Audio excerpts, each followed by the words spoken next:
Northern Bald Ibis o Geronticus eremita ay isang kapansin-pansin at makintab na itim na ibon na may pulang mukhang walang balahibo at mahaba, hubog na pulang tuka. Dati itong laganap sa gitnang silangan, Hilagang Aprika, at Timog at gitnang Europa, na may tala ng fossil na umaabot ng hindi bababa sa 1.8 milyong taon. Sa sinaunang Ehipto, labis na iginagalang ang ibong ito kaya naging simbolo ito sa hieroglyphics para sa salitang Ak, na nangangahulugang espiritu o pinagpalang espiritu ng mga ninuno. Makikita ang kakaibang anyo nito sa mga libingan at templo, na sumasalamin sa malalim na espiritual na ugnayan ng ibis sa paniniwala ng mga Ehipto tungkol sa kabilang buhay. Sa kabila ng kahalagahan nito sa kultura, dumaan ang Northern Bald Ibis sa matinding pagbagsak ng populasyon. Pagsapit ng unang bahagi ng ika-17 siglo, nawala na ito sa Europa at ang alaala nito ay halos tuluyang naglaho, kaya't inakala ng mga sumunod na henerasyon na ang mga lumang larawan nito ay mga nilalang lamang ng alamat. Pangunahing sanhi ng pagkawala nito ang panghuhuli, lalo na ng mga inakay pagkasira ng tirahan at paggamit ng mga pestisidyo sa agrikultura. Ang mabagal na pagdami ng uri ay nagpalala sa pagiging vulnerable nito sa mga banta. Hindi lamang gawa ng tao ang dahilan ng pagbagsak ng populasyon. Ang mga pangyayaring pangklima, gaya ng Little Ice Age mula 1,550 hanggang 1,650, ay posibleng nagpalala ng pagkawala ng ibis sa pamamagitan ng pagbawas sa tagumpay ng pagpaparami at pagtaas ng dami ng namamatay, matapos itong mawala sa Europa. Tanging ilang natitirang populasyon na lamang ang nagpatuloy sa Morocco, Algeria, Turkey, at Syria hanggang ika-20 siglo. Pagsapit ng dekada 90, itinuturing na isa sa pinakarerang ibon sa mundo ang Northern Bald Ibis, na may 59 peres na lamang na nangingitlog, lahat ay nasa Morocco. Ang huling ligaw na migratoryong populasyon, na natuklasan sa Syria noong 2002, ay nawala na rin pagsapit ng 2013, na nagmarka ng pagkalipol ng tradisyonal nitong migratoryong pamumuhay. Hindi dito nagtapos ang kwento ng Northern Bald Ibis. Nagsimula ang malawakang pandaigdigang pagsisikap sa konserbasyon, na nakatuon sa proteksyon ng tirahan, pagpaparami sa bihag, at mga programang muling pagpapakawala. Sa Morocco, nagbunga ang dedikadong gawain at umabot sa mahigit 500 individual ang ligaw na populasyon pagsapit ng huling bahagi ng 2010, dahilan upang maibaba ang antas ng panganib nito mula critically endangered patungong endangered red list noong 2018. Nagtagumpay rin ang mga proyekto ng muling pagpapakawala sa Europa. May mga pinangangasiwa ang migratoryong populasyon na may humigit kumulang 270 ibon na muling lumilipad sa ilang bahagi ng Europa sa unang pagkakataon mula noong 1,600. Gayunpaman, patuloy pa rin ang mga banta, kabilang na ang iligal na panghuhuli, lalo na sa Italia, kung saan napatunayan ng mga forensic investigation na ang poaching ay pangunahing sanhi ng pagkamatay ng mga ibon. Ang paglalakbay ng Northern Bald Ibis mula sa pagiging sagradong ibon sa sinaunang Ehipto hanggang sa halos tuluyang pagkaubos at ngayon ay unti-unting pagbangon ay nagpapakita ng malalim na epekto ng tao at klima sa kalikasan. Ang kwento ng species na ito ay nagpapakita rin ng kahalagahan ng pinagsamang pag-aaral ng kasaysayan, ekolohiya, at modernong agham upang lubos na maunawaan at maprotektahan ang mga pinakananganganib na nilalang sa ating planeta. Ang Northern Bald Ibis ay may makintab na itim na balahibo na may kumikislap na berdeng at lilang kulay, hubad na pulang mukha at ulo, at mahaba, hubog na pulang tuka. Mayroon din itong mahahabang balahibo na parang palamuti na tumutubo mula sa likod ng ulo at leeg, na bumubuo ng kakaibang ruff na bihira sa mga ibis at sa mga ibon sa pangkalahatan. Ang mga binti nito ay pula rin at mas mahaba ang tuka ng mga lalaki kaysa sa mga babae, na mahalaga sa pag-akit ng kapareha. Hindi tulad ng karamihan sa mga ibis na nangingitlog sa mga puno at kumakain sa mga lesyan, ang Northern Bald Ibis ay nangingitlog ng sama-sama sa mga bangin na malayo sa abala, malapit sa mga ilog o tabing dagat.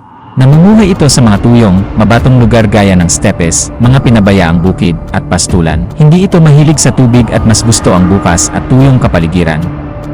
Kilala rin ito sa pagiging palakaibigan, na bumubuo ng mga grupo at lumilipad sa E-formation tuwing migrasyon. Noong una, bumubuo ito ng malalaking kolonya na umaabot sa libu-libong individual, at may mga ritual na kilos tulad ng paglaladlad ng palamuti sa ulo at pagyuko bilang pagbati. Noong sinaunang panahon, laganap ang Northern Bald Ibis sa Europa, gitnang silangan, at hilagang Aprika, ngunit naubos ito sa Europa noong ika-17 siglo dahil sa labis na panghuhuli at pagkawala ng tirahan. Sa kasalukuyan, ito ay itinuturing na endangered, na may pangunahing populasyon sa Morocco at maliliit na natitirang populasyon sa iba pang lugar. Noong 1990, umabot na lang sa 59 peres ang natira. Ngunit dahil sa masigasig na konserbasyon, kabilang ang captive breeding, reintroduction, at mga makabago at kakaibang paraan ng pagtuturo ng migratory routes gamit ang paramotor, unti-unti na itong bumabangon, lalo na sa Morocco kung saan umabot na sa 147 breeding pairs ang naitala kamakailan. Sa sinaunang Ehipto, ang Northern Bald Ibis ang naging modelo ng hieroglyph na ak, na sumisimbolo sa espiritu ng yumao na nagiging maliwanag at walang hanggan. Ang kakaibang anyo nito mahaba at hubog na tuka, at palamuting balahibo ay naging madaling makilala at mahalaga sa relihiyosong sining at teksto. Hindi ito inialay o inambalsamo na nagpapakita ng mataas na paggalang dito. Sa Islam at Gitnang Silangan, itinuturing itong semi-sagrado. Ayon sa alamat, ito ang ibong gumabay kay Propetang Noah at sa kanyang mga tagasunod pagkatapos ng baha, bilang tanda ng gabay at biyaya. Tumutukoy ito sa pagkahilig nitong umiwas sa paghahanap ng pagkain sa mga aquatic o basang kapaligiran, nakakaiba para sa isang ibon na kabilang sa pamilya ng mga ibis. Karamihan sa mga ibis ay kilala sa paglalakad sa mababaw na tubig upang manghuli ng mga hayop na nabubuhay sa tubig tulad ng invertebrates, isda, o palaka. Ang espesyeng ito ay nangingitlog sa matatarik na bangin, matataas na gilid ng lupa, at mabatong ledge, kadalasang nakaharap sa timog.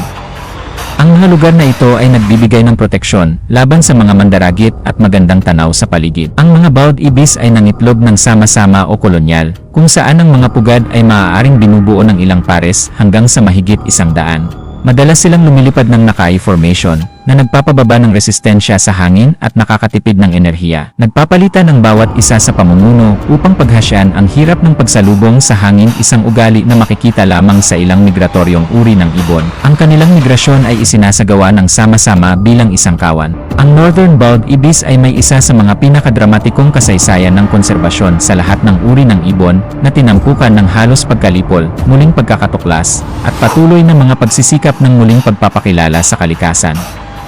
Mas mababa sa 1,000 ang bilang ng mga matured na individual sa ligaw, bukod pa sa mga nasa pagkabihag at mga populasyong pinamamahalaan para sa muling pagpapakawala.